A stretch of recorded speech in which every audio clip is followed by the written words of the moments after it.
Welcome to our channel. Today we how to disable reCAPTCHA in no-code sign-up forms step by step clearly. To disable reCAPTCHA in your no-code sign-up forms, first, sign in to your no-code platform account. Navigate to the settings or configuration section of your sign-up form. Look for the security settings or form validation options. Locate the reCAPTCHA option within those settings. Toggle the reCAPTCHA option off or uncheck the box to disable it. Save your changes to ensure they take effect. If your platform requires it, refresh the page to view the updated settings. Test the form by submitting a new sign-up to confirm that reCAPTCHA is disabled. If you're using third-party plugins, check their specific settings as well. Consult the platform's documentation if you encounter any issues. Remember that disabling reCAPTCHA may reduce the level of protection against spam. If the page does not load, refresh the browser or try again in a private or incognito window. Make sure you are using the correct email address, then retype it carefully to avoid small typos. If your password is not accepted, use the reset option and create a new strong password you can remember.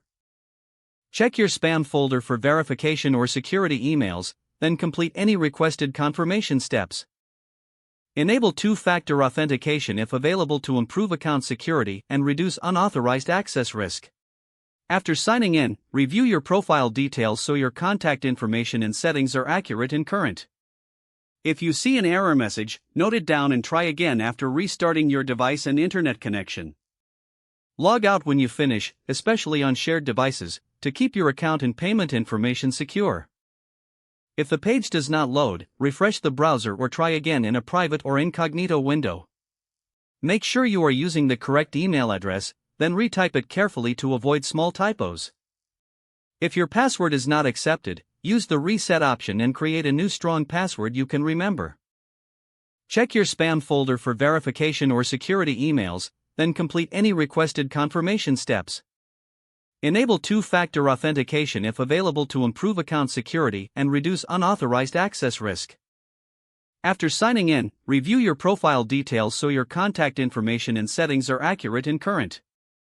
If you see an error message, note it down and try. Log out when you finish, especially on shared devices, to keep your account and payment information secure. If the page does not load, refresh the browser or try again in a private or incognito window. Don't forget to like this video and subscribe to our channel for more step-by-step tech guides.